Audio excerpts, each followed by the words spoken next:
This is Immigrant Madison Avenue. 5 immigrants sitting here on the couch. Let's start by introducing ourselves. How long have we been in the US? Is New York our first stop in the country?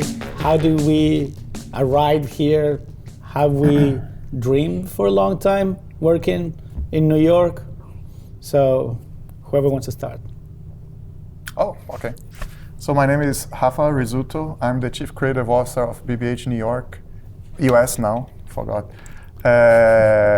So I've been in the US since 2012, first in California, right? My experience in the US is California until September last year. So I'm quite new to New York. Still feel, and again, when you talk about New York, is the mecca of advertising the world, you know? So I always felt that in California we had like a different thing going on, and coming to New York is like, oh, okay, now is the main league, right? Yeah, you made it. Yeah, in a way, but I'm loving it so far. Okay. What was the other question? No, that's about right. Yeah, that's me. Should I go? Corinna? Yeah, hi, I'm Corinna Falusi, and I'm the CCO mother in New York. And I forgot also half your questions, but I've been here for 15 years. 15 years? But I went via Germany, via Holland or Netherlands to New York. And it's my first New York city, American city, and it's the best place in the world. I think so. Cool. Bianca? Hi, I'm Bianca Guimaras. I'm a partner and executive creative director at Mischief. I've been in the States since 2009, which that's 12 years or something like that. And I moved straight to New York. And from Sao Paulo? From Sao Paulo, from Sao Paulo, Brazil. I did like an exchange student program when I was 15 in the States. That was like 6 months living abroad in New Mexico, very like random, like nothing like New York. And then I liked the experience of like living abroad, and I moved to that's why I moved to New York. Was that it? Yeah, that's about it. Hemant? Hi, my name is Hemant Jain, Group Creative Director at Huge. I've worked in the US since 2011, first in Seattle, then in Boulder, Crispin at Boulder, and for the last 8 years in New York. I think it was destiny. My journey took me to Amsterdam and London, to Seattle, to Boulder, but eventually it was always supposed to be New York because that's where I wanted to be. And yeah, it is, I would agree with Corinna, it's the best place in the world, undoubtedly. Cool. A little bit of a story that I always tell is, first time I came to New York, I was about 25 years old. I stayed at the YMCA on Midtown East, and every day I would walk to Times Square. And I remember this massive billboard that now is owned by HBO that used to read, "Welcome to the center of the world." And since I was 25, I dreamed about working in New York, right? So you guys have been working in New York for some time already. You have incredibly high positions in your agencies. And as the song goes, if you can make it in New York, you can make it everywhere. How does it feel to be the CCO of BBH and Mother and Mischief and Huge? How does it feel to, because it's a dream when you're growing up, but how does it actually feel to have the job, and how is New York different from other cities that you have ever worked?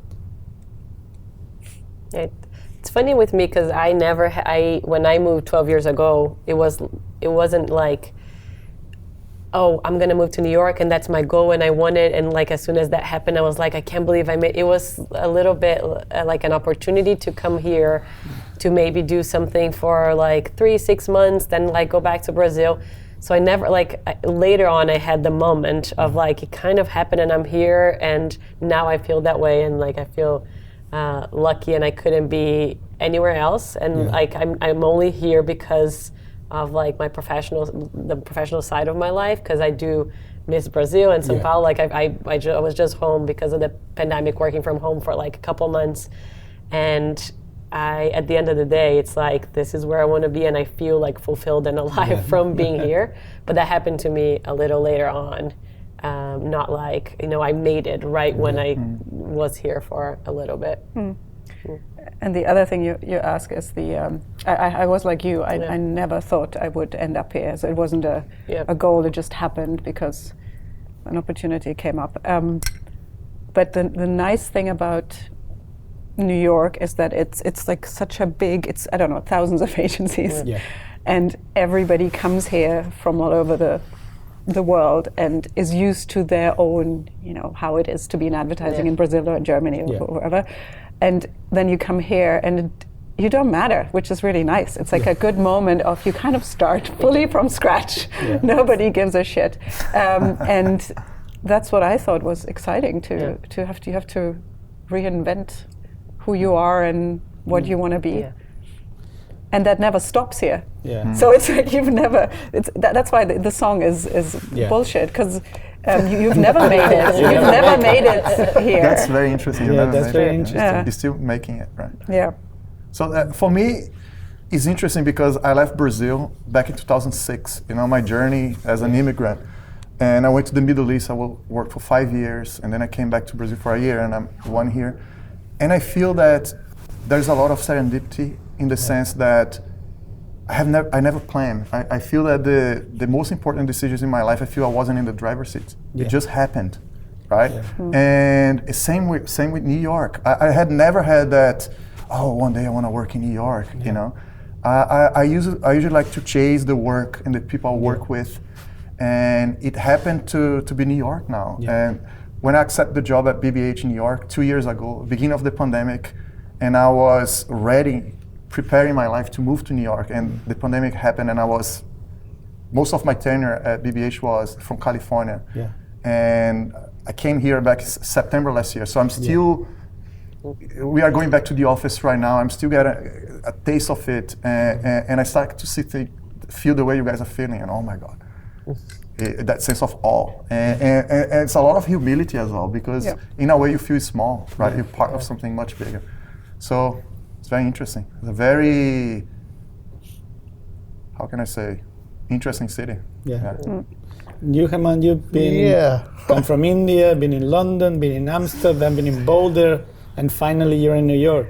Yeah, I think for me it's that search for home. I've worked in the most exciting place on the planet, which was before New York, was Bombay.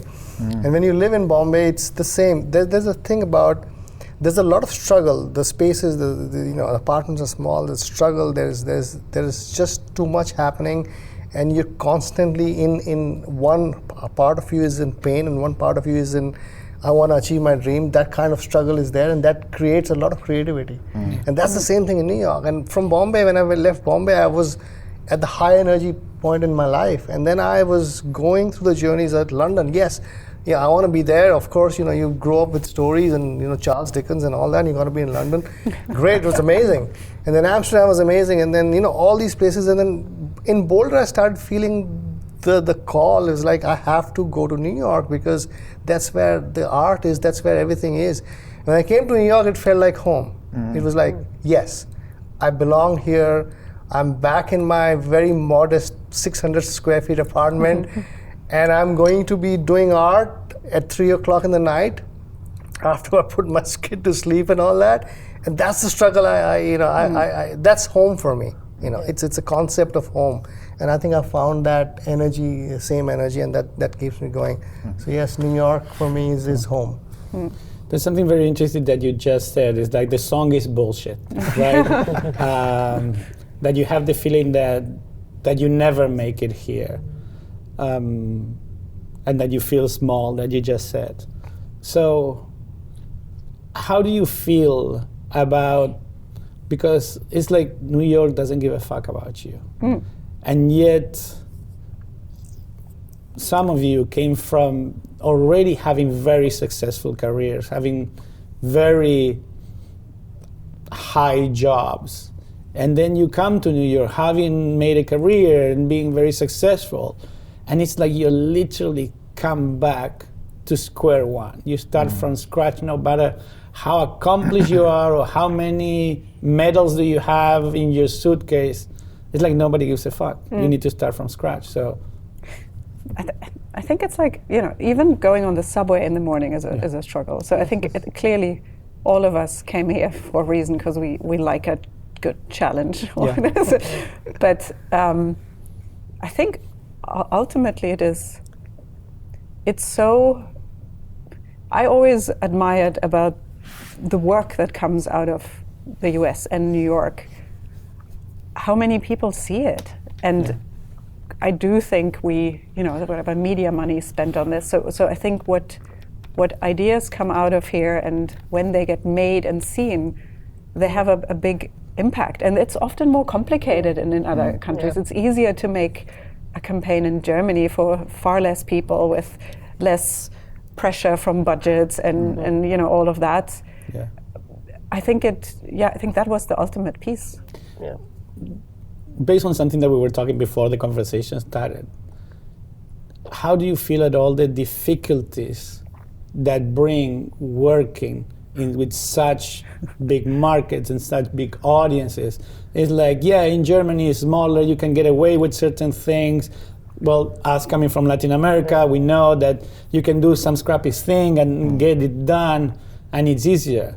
But here it's so big, and there's an element of bureaucracy, and there's so much money going on. How do you feel that it affects the way that you do creative or the kind of ideas that you're presenting to your clients? Yeah. It feels more fulfilling in a way. It's like when you get it done, and when you're like, when it works out, you're like the hurdles that you had to go through, and all the things you're talking about, for example.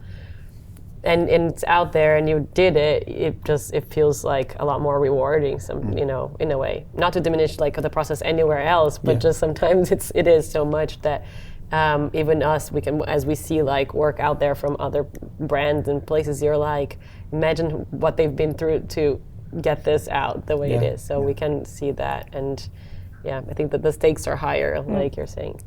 Yeah, they stay. Yeah. So the stakes are much higher, So especially coming from other places like Brazil, that it's a feature to be scrappy. Yeah. You need to be scrappy because of money, because of stuff like that. So you have to wear many hats in Brazil. If you're not director, you are also a designer, you are a retoucher, so you do everything else, right? Yeah. So that I think is so important when you bring it here to the US, because you can play in this bigger scale, the stakes are much higher, but I think when you bring that scrappiness, I don't even know if that's a word. And I think that's what, it's a good combination. It's a bit, and especially being here for a while and talking to people who just arrived, it's a bit frustrating because it takes too long for things here to happen, right? And the other day I was talking to a creative. He's been here for a year, and he haven't put anything out in the world. In Brazil, you have put like 10 campaigns out in the world already. They said, wait, save your energy. When it happens, it's going to happen in a big scale. So it's all about the balance, It's a much bigger scale. Stakes are much higher. But that's why I love that point of view from an immigrant, because you bring that will, that thirst, that scriptfulness, right? There is a interesting point of view that I have, which is it feels very challenging and very big and very massive, the working in New York and all of that. But there is there's a degree of acceptance to who you are. If you're just good, and if you love what you do and you bring something to the table, the degree of acceptance is 100, maybe 1,000 times more than anywhere else in the world. Like in London, the degree of acceptance is this much. They don't care. They care about all the other things except for who you are. Here, what it matters is the work. What matters is the work. No matter who you are, where you come from, what you do, it's the work that you do ultimately, and that's the most amazing thing. New York it's full of people like us, like all in spirit or in race or in color, whatever, people like us who are all in it, who are going every day to do something worthwhile, and that's the beauty of New York, and that's why there's an acceptance which I haven't found anywhere else at least. Well, there's two comments that you just made that takes me to two very different and interesting questions. The first one, how do you feel that being a foreigner helped you succeed in New York? What, like working in Dubai and in Brazil, or you that been everywhere, how do you think that working on all those different markets have prepared you and made you stronger to tackle this massive beast? I mean, you bring different perspectives, right? Yeah. I think we all know the value in diversity and different points of views, and like, you know, I think that the same way that those are things that are positive things that we bring with us, they're also like all the negatives of the things that we're not, because we're not from here. Yeah. So, but I do think that, yeah, the how we are probably, there's some resilience that comes with moving, and comes with adapting, and comes with, like, you know, not speaking the language, and some flexibility. Some, like, there's a bunch of different qualities that probably helps with the job, and the perspective in general of like being from another culture, having another point of view. I think all of that is great, and then there are all the downsides of it as well. I think, like I said before, being scrappy, wearing different hats, but I think the main component is the will to win. Yeah. You know, because when you come from another country, you have to prove yourself. Yeah. So like, my experience might be slightly different than yours, because sometimes, being 100% honest, I haven't felt very welcome. Yeah. I have bosses that told me, like, I have to button up, or, you know, like stuff like that. When you, what do you mean by that? Being less than I am? And it's tough, but I think that will to win, you know, because you have to prove yourself better than the others, you know. And especially, we were talking before, having a broken English accent like mine, a heavy accent, right? For many years, I thought I had that chip on my shoulder. You know, I felt, do I sound stupid? Yeah. When I'm explaining an idea, am I expressing myself the best way possible? Will that people take me seriously? Most did, but some didn't, right? And I think it's a reality that you come to a point that you feel, no, this is not a bug, it's a feature. Yeah. You know, it brings to something very interesting my dad told me when I left Brazil 15 years ago. He said, my son, wherever you go, you take with you your character and your accent. Yeah. And I never, okay, that's another advice from my dad, okay. Yeah. But then, like, with maturity, I said, he was so damn right. Yeah. You know, your accent is your fingerprint, is your signature, what makes you different, right? So when you start, but it takes maturity, and takes, you know, like suffering sometimes, you know. It takes a lot of confidence. Why did I talk like that in a meeting? You know, the client's gonna think I'm stupid, but then you come back to that place now. This is who I am, right? But I think I totally agree, and you know, I'm sure we all at some point felt stifled by that we can't express ourselves maybe as much. But I think it's also helpful in I was forced with a limited vocabulary to say things simpler, and that's quite helpful for what we do, because it's a lot about simplifying complicated things. And if there's an idea and you have to express it in the simplest way, it can be useful. Absolutely. That experience I got in Tokyo, because I was giving feedback through a translator in the room. That's wild. So I was thinking the feedback in Spanish in my head, putting it in English for somebody else who's not into advertising to explain it back in Japanese. Yeah. So as Argentinians, we tend to ramble a lot and speak a lot and speak while we're thinking, and we don't make much sense sometimes. And it forced me to be very precise and be very, very clear. And I think that I kept when I brought it here. So that was a great training for me. But going back to the accents, have you ever felt that because your English wasn't perfect, people looked down at you, or they weren't paying that much attention, or they think lesser of your idea because you just couldn't express yourselves as well as a native English speaker would? I'm sure. Yeah, yes. I think that plus it definitely has happened in the past that there is clients that were questioning if I could relate to their product because I didn't grow up here. Yeah. And I had one client that I had to interview because she didn't believe I could relate or could understand the market, and And the thing, what it always comes down to is humanity. When you talk about as people, person to person, then, you know, the thing she liked about me is that I cycle to work. I'm like, oh God, that makes me, that's why you believe I can relate to you and your brand. I think I got that. But it also goes away when meeting people. It's also like, you know, for example, when you come from India, you know, you could do two things. You could retain your accent, which I've done, or you could, you know, you can speak in an American accent, which is totally fine as well. But I think there is such a big baggage of jokes about our accent, you know, Simpsons, and you know, we've got that thing. I mean, I've gone into big meetings and big pitch meetings, and the first thing I would go when my turn comes in and says, "All right, guys, get ready for some Indian accent," and then from there, that's done, over with. Let's take it out of the system. Now let's talk work. Now let's talk work. Let's see the passion.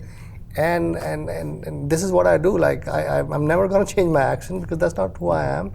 And I think it's about confidence. To your point, it's about humanity. You know, at the end of the day, it's like if the humanity is not there in that room, then it's not worth it. Then we're dealing with the wrong people. You know what I mean? Like if you're gonna judge somebody on the basis of the accent, saying, or is your understanding lesser than ours?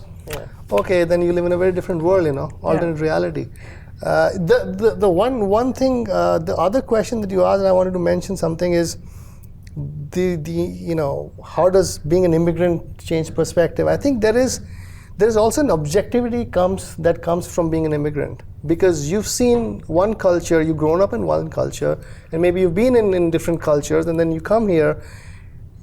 Because you've been passionate about all of these different points of life, you're also dispassionate at one point. You know, you also go like, okay, I'm objectively able to view what was right and wrong in Brazil, or what was right and wrong in India, what was right and wrong in Dubai, and what was right and wrong in Europe and here, and then you're able to objectively judge it better. And I think the objectivity, which is what I feel is immigrants have more objectivity than people of that one particular country, and that makes us a little, that gives us a little advantage, you know. A little edge.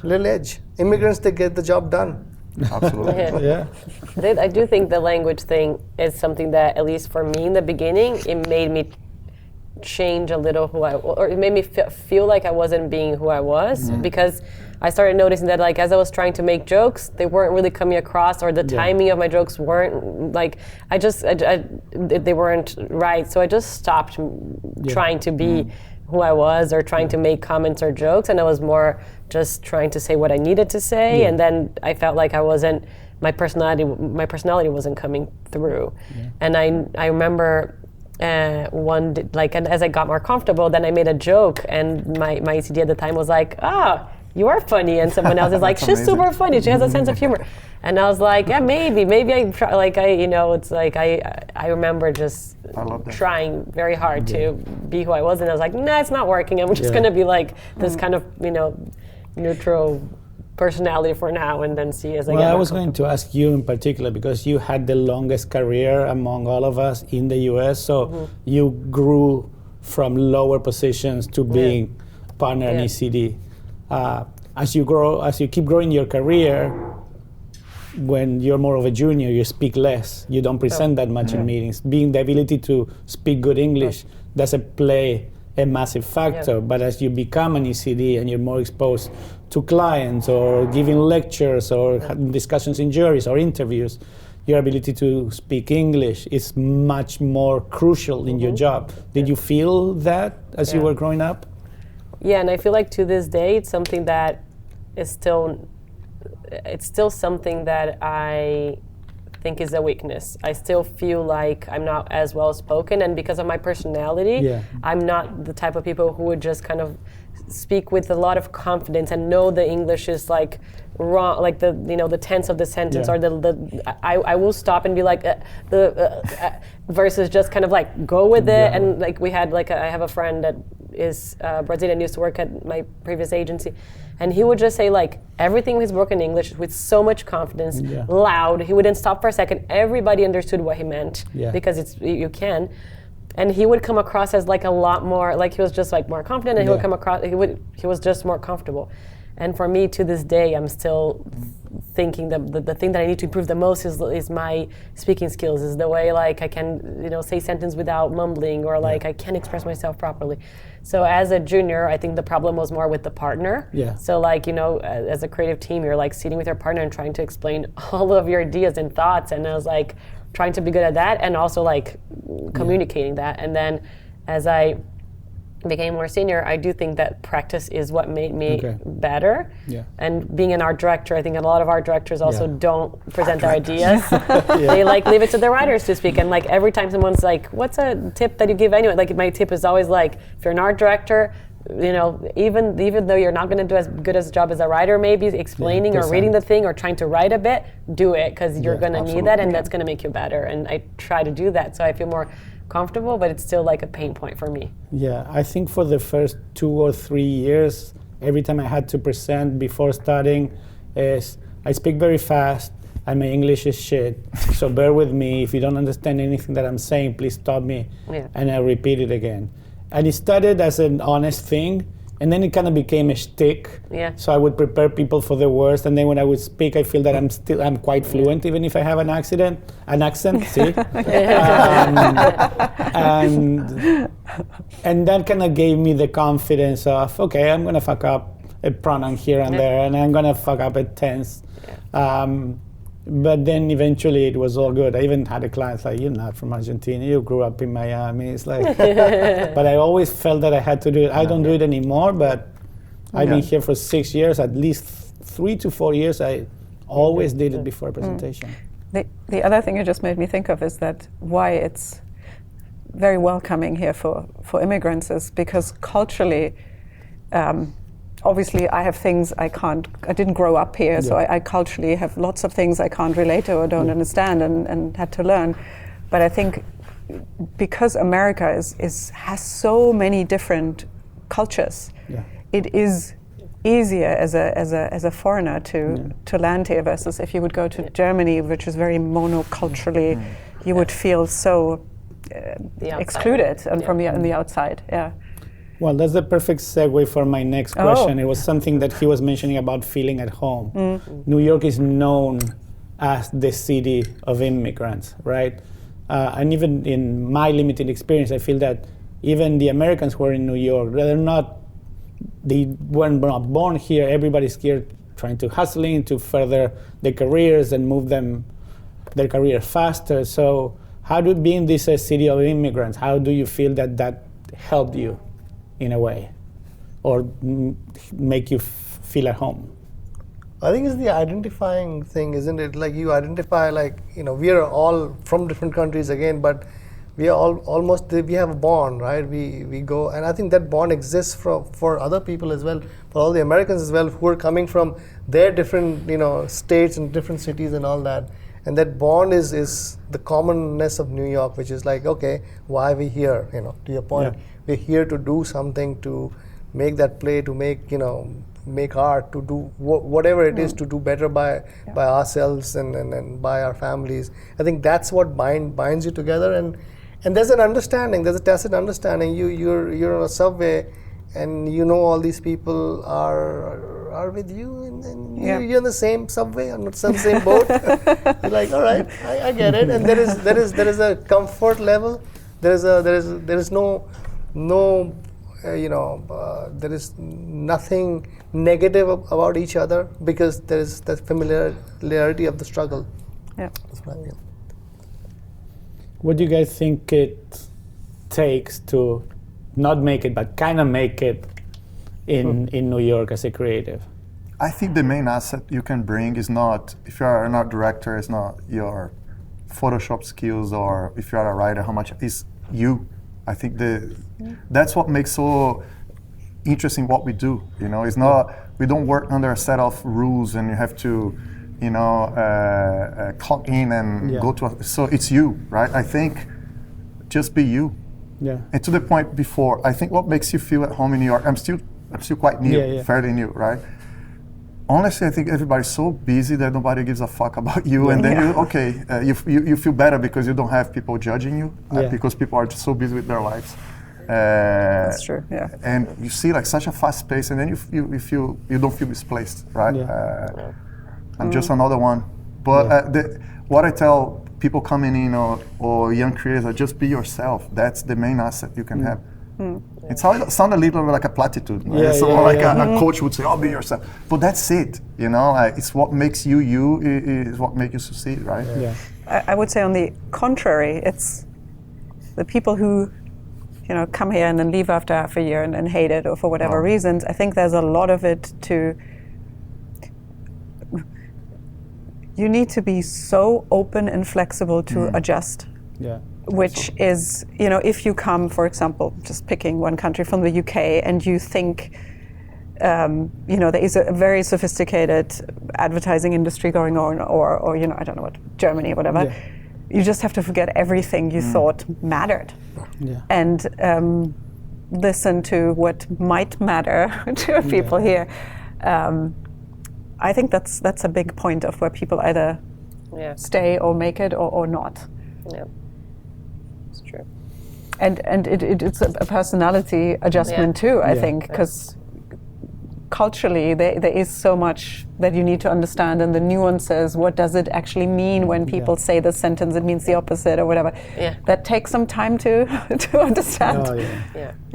Yeah, I got in trouble by using certain words that they mean nothing in Argentina. They're very common and light, and here they have like a very, very heavy meaning. It's like, how can you say that to a team? It's like, and it's hard, that little adjustment. Even if you even thinking a meeting was good. Yeah. And then my first meeting was, I thought, oh great, the client loved it, and the account person at the time was like, oh no, that was a disaster. I'm like, okay, thank you. Yeah. That's a process. Yeah, little things. I remember hearing like people being frustrated, and here, like you say all the time, oh, I was so frustrated.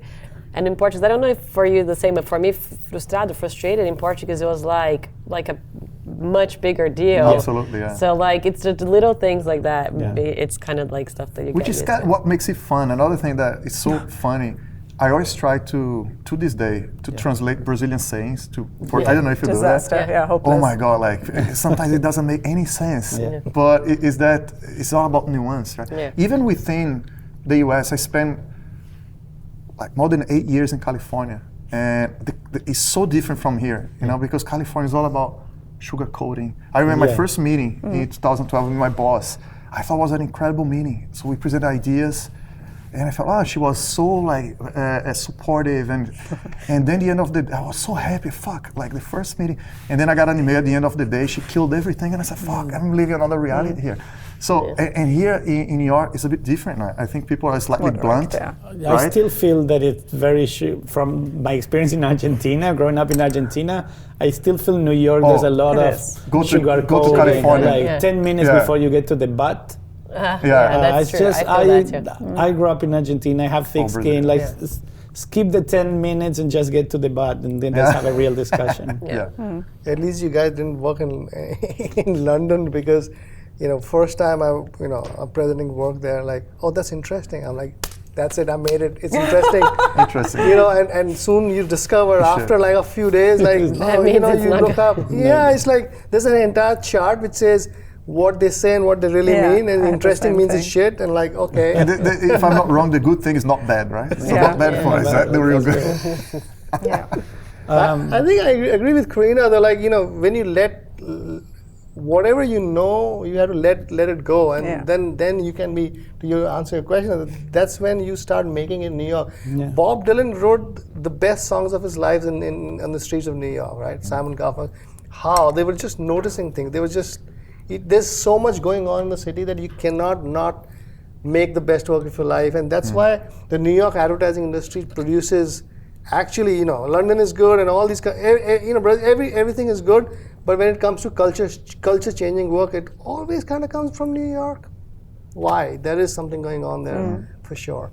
Well, that's a feeling that I had when I just arrived to New York. I was coming from Tokyo. Tokyo is incredibly crowded, but I felt that also people are incredibly polite. So you might be crossing the street, like there's this famous crossing called the Shibuya Crossing, and there's like 5,000 people crossing the street at the same time, and you don't bump into anyone. Wow. And my first day on my job, I was walking from Herald Square to Times Square, where translation was, and I bumped into 100 people that pa, pa, pa. And I felt that there's a violence, if you will, to New York. Makes you feel alive. Because you're really I was going to ask you, how do you feel about that? It's like there's the constant hustle, everybody's fighting. It's like you cross the streets and there's a fight between the people walking and the people in the car. It's like all the time. And personally, I feel that it takes a toll, but at the same time, it's that energy what pushes you in a way. So how do you feel about that, or do you have similar experiences? Yeah, I would say there is a lot of negative energy in New York, and it's cab drivers screaming at people or the other way around. But I think it's still energy, or more energy than any other place, and you hopefully take it and turn it around and put it into something else. And being anger is a driving force too. So it's not. And attraction produces energy, right? Yeah. Yeah, and sometimes I feel like you said, nobody gives a fuck about anything. Everybody's doing his or her own thing. Everybody's pushing. And I feel when you come to creating advertising, that needs to translate to the work, because it's like you don't mean anything. A billboard doesn't mean anything unless you make something that can really stop a New Yorker on their feet. It needs to be something very memorable. Yeah, the most critical, largest audience, I think. Definitely, The other thing you just make, because we are obviously all very privileged, but I think coming on a visa also changes something, because you're here, especially when you start as a young team or something. You're here at the company's will, and thankfully welcomed or invited in by the country. But that's a whole other dimension of if you lose your job, you're kicked out, and it includes your family and everything. So I think that adds a level of commitment. Yes. Absolutely. For sure. For my first year, I came in an O1 visa. For my first year, I was dreaming quite often that I was going to get fired. And I did pretty well on my first job. So now that you mentioned, you brought the subject of the papers, like the New York Festivals has a great international audience. Living here, I imagine to you guys happens the same thing. People reaching out, how did you do it? How did you make it? So the first question would be that your livelihood depends on how well you do, or the will of a company. How has affected your work in a way? Did you feel that fear pushed you further, or that fear didn't make you as relaxed as you would want to come up with better ideas? Absolutely. I think what Corinna said is so right. When you are on a visa, you almost have a sword on your head, and it impacts not just the work, it impacts your private life. Should I have a kid? So that visa situation forces you to, I think, be even more dedicated. Really go harder, because it doesn't affect just the work you do. It's your life in that country, right? And I same thing. When I came here on the O1, I always had that thing looming over me. Oh, if I lose my job, what do I do? I will literally have 3 months. I knew everything, but I have 3 months to find something else. If I don't find, so it makes you more eager to win. Absolutely. Do you guys went through the same thing? The fear of the visa and fear of jobs. I'll narrate an incident. So back in Crispin used to have these layoffs, massive. Like they would just one day in the morning, you'd go like 50 people gone, Wow. So it happened a couple of times, and at one point in time, I got so scared, because we were sitting in this room, and the creative director walked in, the ECD walked in. He didn't know that these people had been told. So we have 4 of us. Two of them say, "Oh, I'm really sorry about it." And I'm like, "What happened?" And then oh my God, he told the 2 of our friends that and I was like, "This is it." And and this is interesting, because I flew to New York for a holiday soon after that. And I was just in complete scare mode. I was like, I can't live like this. You cannot live because the moment you're fired, you're off. You have to go back to your country, like within a week. Like that's kind of. So I called up my friend Alberto, and I said, dude, you got to tell me what did you do for the green card? And he says, he put me to the lawyer. And I ended up spending $15,000 of my own pocket. I said, just take whatever I have, let's just file the case.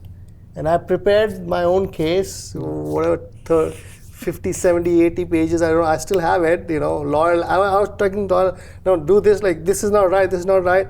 And I got the green card. Like, I'm independent now. I don't have to fear. I'm not. So that was the kind of fear which was real. It was dangerous. It was just like every day you wake up like you're at somebody else's your puppet. Like I don't. It's in a very volatile industry. In a very volatile industry.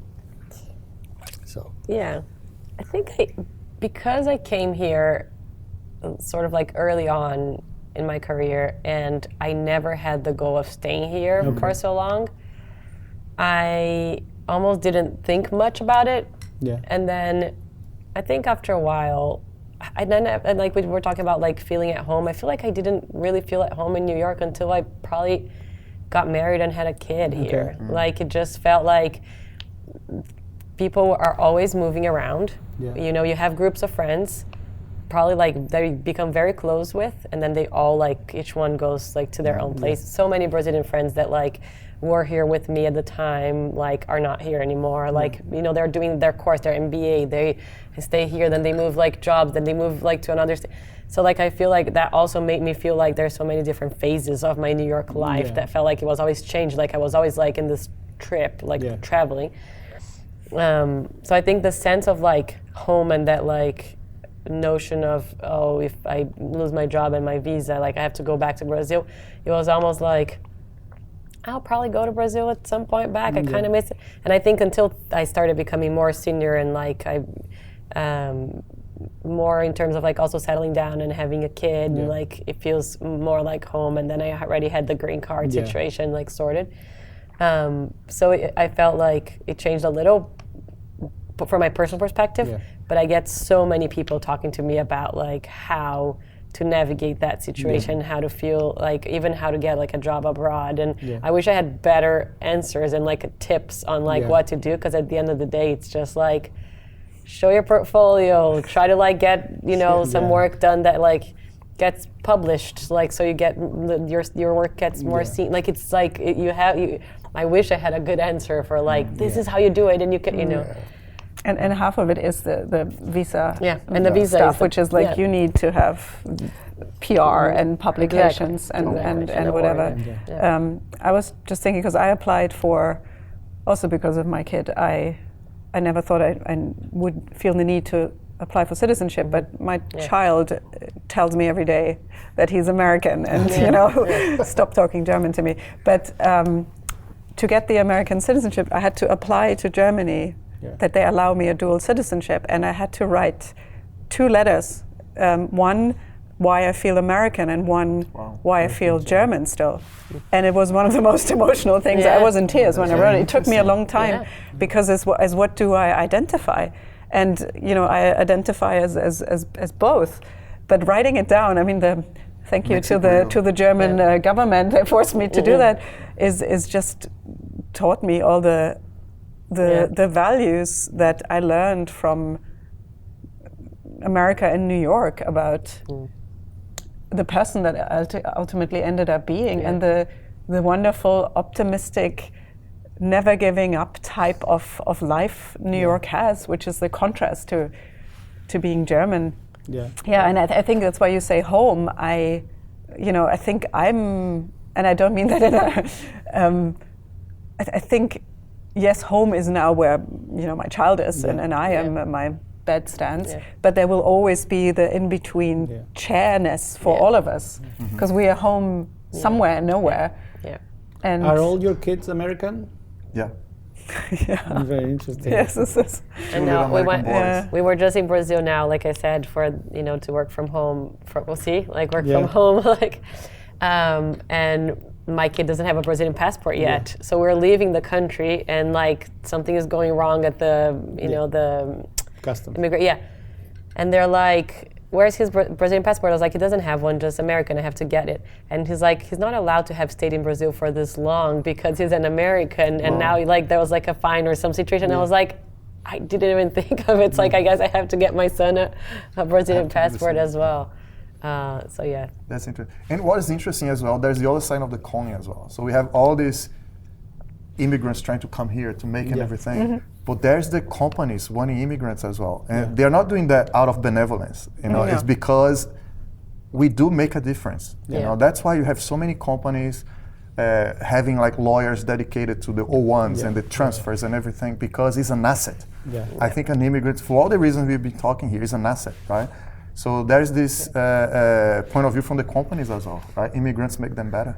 So building off of that, you guys are all in positions that you hire people. When it comes to hire, do you skew foreign? Do you skew immigrant? Or you just is feeling and the work? Do you feel that you're biased in a sense when hiring? I mean, I think at the end of the day, to me, it's about the work, and like, we'll see who's behind it, and then meet the person, and then obviously like see what we need to do to bring them if they're not here. But I do feel like being Brazilian, I know what some Brazilians will bring to the table when I see a Brazilian that I see that portfolio, or like I see, and I was like, okay, I know that this, this team, this guy, this woman, they're going to be really great at this. I know that they're going to be so driven. I know that, like, so I sometimes will feel like more confident to say yes to to a team that perhaps like I can see through just a conversation or their work what they're going to bring to the table. But I think it's that wouldn't take away from like someone like another opportunity. But I think that it counts a little for me. The different perspectives also. So. Yeah, and I think especially hiring and finding great creatives is getting harder and harder anyway. So I think the good thing is, the expanded, the whole world is there. And I think that's where we can be useful. I don't have favorite teams for immigrants, but the way I hire, that means that it's do. true. It's true. The way I hire, I have a set of values, which is work ethics, which is I value more passion than talent, because I've seen a lot of talented people being complacent. So like I have all this set of like the fire in the eye, the will to win, and to be honest, you find more that on immigrants. It is what it is, right? But having said that, when you are in a position of leadership that you have you're fortunate enough to hire people, you cannot make, you need, that's the main thing about diversity, is to having different points of views. You cannot skew too much to immigrants. You have to have the right balance, right? You said it's very true, because if you're here, you're not here because it's like the most comfortable place to be in, because you get the best like apartments, because it's really spacious, because it's, yes, there is the like sort of like, oh, you get to live in New York for some time, but that's gonna get tired soon. So you're here because you're driven and because you like what you do. So yes, getting someone like immigrants, like hiring immigrants, that they are in it for their, There was this discussion that arose in some social platform, and somebody was talking about particularly Brazilians, like why are Brazilians so good and why the art directors are so good. And you can find a lot of things, a lot of answers that had to do with culture. But I was generalizing to all immigrants. And I was thinking that for an immigrant to be working in New York, you need to get a No-1 visa or a green card. And to get the O1, you need to prove literally that you're exceptional. That's the legal name of the visa, the exceptional talent. And that's why I feel that every immigrant that is working in New York has to prove themselves in a way that they're some of the best in the world. Absolutely. I remember coming back one day from London, and they took me to that little room in immigration, and the guy asked me, "What's so exceptional about you? What are you so exceptional in?" And obviously, I got angry at that moment because I feel that happened to me too. I don't look American. But at the same time, it gives me like that other point of view. Every immigrant working here has to prove himself to the country that they can bring value to the table. Absolutely. And that makes a difference. Like prove literally through papers. Literally prove, like papers, lawyers, case, building a case, like Hemant was saying. Yeah. I think when it comes to hiring, especially in New York, I think, going back to the old point about objectivity, I think New York offers that objectivity. I'm not, I've seen, I've been part of many agencies and many hiring processes and all that. I do think here you're more objective. It's like it doesn't matter you're an immigrant or American or whatever. It's the work matters and are you fit for the role, because it's tough situation here, tough, it's tough business that you got to deal with. So if I'm interviewing, for a job, they would see my fit for that role and fit for that business rather than what my nationality or my thing is. I do think that there are other cities which would tend to hire, based on what, but I think New York is more objective. And I mean, it's we should have an American in this round at least, but no, because I think it's obviously that's what makes New York great, or many places. Even when you look into whatever science, there's all studies on which is a more diverse, different-minded group of people getting to more unique results, and it's always yes. But I think I mean that's a continuous conversation that happens about how can you get the most different opinion and the most diverse group of people together. Is if you would have the all German immigrant agency, that would be an absolute disaster, obviously, for many reasons. But it's the combination that makes it great. Absolutely. Yeah, going back to what Rizuto was saying, there's something, at least when I interview now, I don't look at the portfolios that much. I feel having a great portfolio sometimes is an accident. You didn't have the right clients, or there was some accidents that happened. You could have all the ideas, but they didn't pan out, and you might be great with a portfolio that it's not so great. So I focus more on the person. I feel that's something that is common to New York, whether you're an immigrant or not, that New York is a tough city to live in. It's not easy. There's too much competition.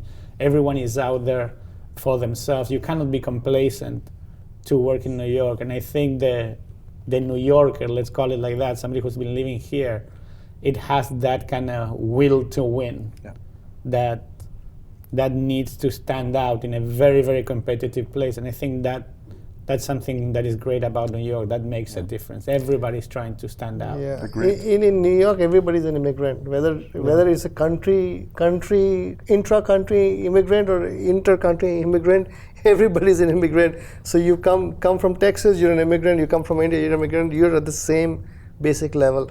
Yes, the struggles, the journeys are different. But listen, at the end of the day, when you're talking about work, no one struggle is better or is higher than the other struggle. Everybody struggles, So and then I think this city there's the world and there's New York. I think that's kind of true, So cool. So to close it off, you just started in New York, but whether it's in New York or within the US, what's your one favorite advertising moment of your career that you felt like, fuck, I made it?